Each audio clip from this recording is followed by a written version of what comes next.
We can change without being transformed. New hair, new clothes, and even new ideas don't make us into new people. But we cannot transform without being changed. It must go heart deep. We must be all in. Only when we are new people have we truly been transformed.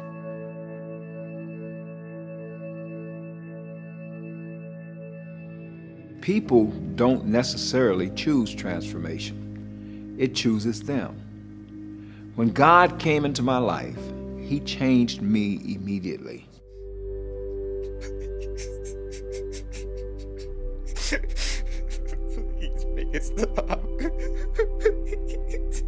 It was like I had a 5,000-mile journey to walk on one leg, and I just started walking. There's an energy attached to transformation that makes doing the impossible possible. You are convinced, sold. You really feel totally prepared for the journey. For the first time, you are enough. You know you've been transformed because you feel so good. You are out of bondage. Transformation frees you to head towards where you should have been in the first place. But there's a cost. Transformation means being remade. This requires breaking down and rebuilding. This can hurt. Even someone living a great life may get instructions to go somewhere else. They may realize that they need to give away everything that they have. For someone living a wrong life, it's a clear conviction. Turn around, start walking. Either way, whether guilt or shame or just conviction, once you've been convicted, you will be miserable the rest of your life if you don't transform. There's something you're meant to do, and you can only do it if you change. I want to be clear that the something is not always saving the world. Sometimes it's just saving yourself. I tried psychiatrists, I tried treatment, I tried the streets, I tried men, I tried having children. I tried it all to try to transform into something viable, into something that had substance and had good characteristics. But I couldn't find that place inside of me until I knew the truth about who I was and who I was created to be. So how do we begin? We begin.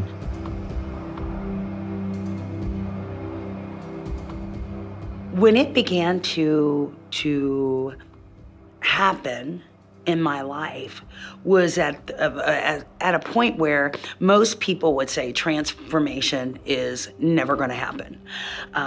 22 years on crack cocaine, 4.5 years in federal prison, a lifetime of self-destruction and losing my family, my children, my career, everything that was good in my life had been destroyed, and everyone had given up on me. All the people that were important to me that at one point believed in Sheila, at one point believed that she could really amount to something, had threw their hand. They threw in the towel, they threw their hands up.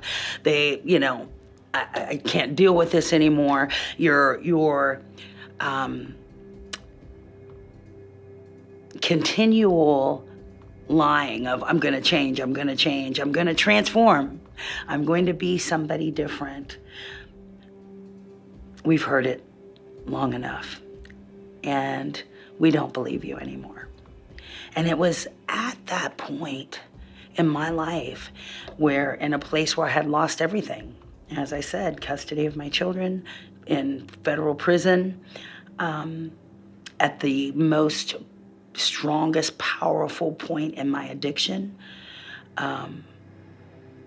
is when transformation came. It's when love came. It's when hope came. And it was in Bryan College Station, Women's Federal Prison, that transformation began. Number 1, choose to change. Transformation begins with a desire for something different. Often, it begins with a question. How's this life working for me? When the pain become greater than the pleasure of the drugs and the lifestyle, oh, you'll change. Or you just gonna die out there. That's all I saw. It's people dying. Number 2, let go. This is the hard part.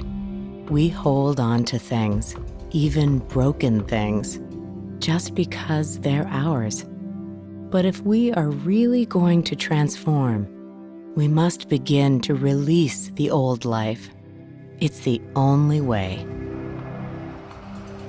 After at about 12 years in, I was able to go to a medium custody facility to where I entered a program. It was a faith-based program, Chuck Colson program, called IFI.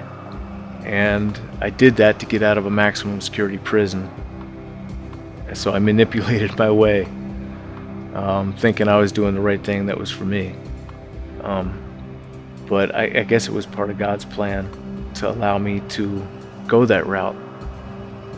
I got to IFI, I went through an 18-month program, learned a lot about the Bible and faith, even though I was raised the right way. Through this program, I learned what God wants out of people. I saw that everything that I thought I was doing right, even with dirty money, that it wasn't right.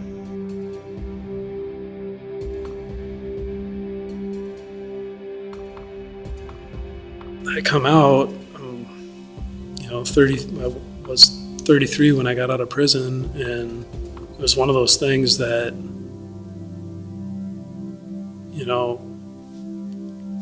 I'm still 16 in so many of my experiences. So it was, kind of embarrassing, discouraging, a lot of uncertainty, insecurity, not, wanting to adjust, but not sure if you can.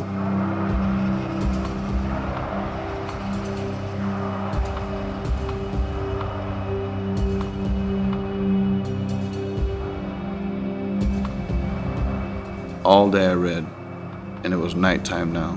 And in the middle of the night, I got on my knees in my cell in A East in Stillwater and begged and begged him to save me. And that was the time of change. That was a time of hope, because I knew that he was real. I didn't know that before. I didn't know that Jesus Christ was real.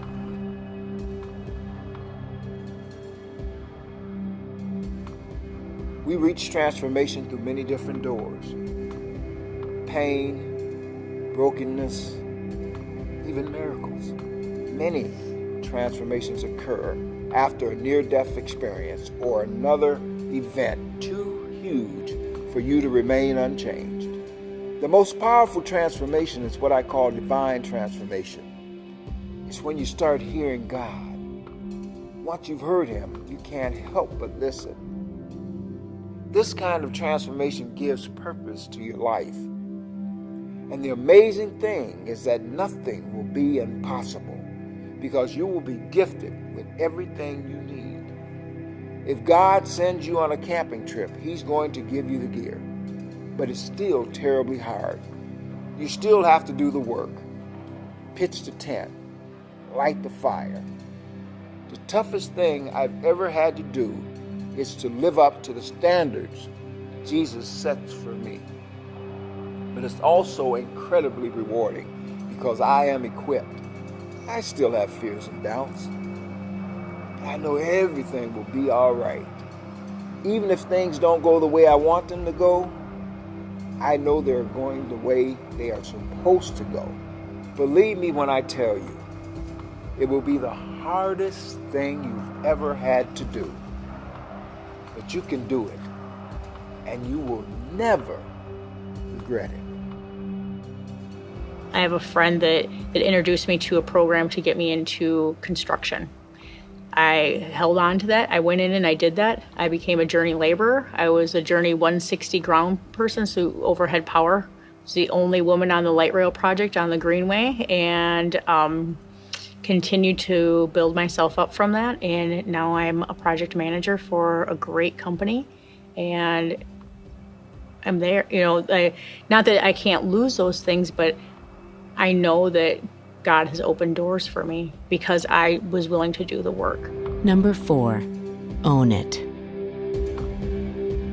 One way we can be sure we have transformed is that we are not the only ones who can see it. Working at the Salvation Army, I started to see men that I knew in the street, and when they seen me and they seen the glow, and I tell everybody, you have a glow when the Lord is in your life. You have a different look about you than other people. And they could not believe the transition. So it became like a empowering piece for those that really want to try and have tried several times but failed. They could always say, well, if Jack can do it, I think I can do it. And I put it to people in a competitive way like that, almost going back to basketball. That if one guy could get sober and change his life, I could do the same thing. My baby brother always tell me how proud. He said, I'm just so proud of you. And that makes me feel really good. And really when I started hearing it from my children, I knew I was doing, the right thing. They seen the type of people I started hanging myself around. Wasn't my old crowd, I remember being in such joy. I remember being in the back of the squad car, actually praying for the cop in my head, in the back of the squad car. We'd drive up next to these cars and I'd start praying for these people, these little old ladies driving next to me. I'm praying for them, and just with a whole new gratitude in life, because we truly do get second chances all the time, and we don't even realize it. We don't even see it. We walked into a restaurant up in Duluth, and sitting at the table nearest to the door, the manager was counting the till, like counting out money on the counter. And I saw that, and like instinct, the first thing I did was look at my watch to see what time it was, because that's something that I would have done in the past, and then gone back there several nights in a row to see, was that a pattern? Was that something that particular restaurant did every night? And so I thought that thought and automatically felt like ashamed about it, and and the devil in my head, you're never gonna be different. And so instead of letting that get me down, I laughed about it. I shared the story with the people that I was with, and we talked about it and prayed about it. Like that change in mentality for me was when I knew that I wasn't just saying that I was different, but that I was walking out that difference in my life. Transformation is complete and at its most beautiful when we recognize that even our old bad habits are now being used for good. I still have the same flaws I had. I struggle with anxiety. As one of them, but what I try to do is use it in a positive way. So yes, I'm an anxious person, and yes, I worry a lot, but I am also the best person to come to get stuff done. Like, I'm gonna get it done, I'm gonna get it done on time, I'm gonna be early, because I use my anxiety as kind of a motivation. Or I will always have the skill of good communication. And when I was out in the streets, I used it to manipulate people. And that's still in me. I'm still a good communicator, but now I choose to use it in positive ways instead of in negative ways. So you're gonna be the same person, but you're gonna be the authentic person that you were meant to be. That's what I'm striving for. And thus began my building and reestablishing myself as a man of faith and drawing upon the strength of my mother and father's teachings from childhood to help pull me through the darkness and to embrace what God had really intended for me to have as a person, and to be to have joy and to have a relationship with Him. And I promised God at that very moment that I would be obedient and I would sing His praise to anyone who would listen. Even the worst mistakes we made can be used to save others from following the same path. I wouldn't know what to look for if I would never been out there, so I can identify. I can see. He can have on a suit with a briefcase. He give me 3 minutes with him. I can tell you really what he looking for. So I thank God for the experience. If I had to do it again, yes, I will. Now I'm in the streets. I'm going to Chicago, and I'm working up here to get women out of prostitution and looking for anyone that's stuck in it, be honest. And when God is involved, even the ugliest things about us can be redeemed. Through my time in prison, I watched so many women like myself that would come in and they would go to church and they would begin working on themselves and begin this discipleship process. But when it was time to leave, they had nowhere to go.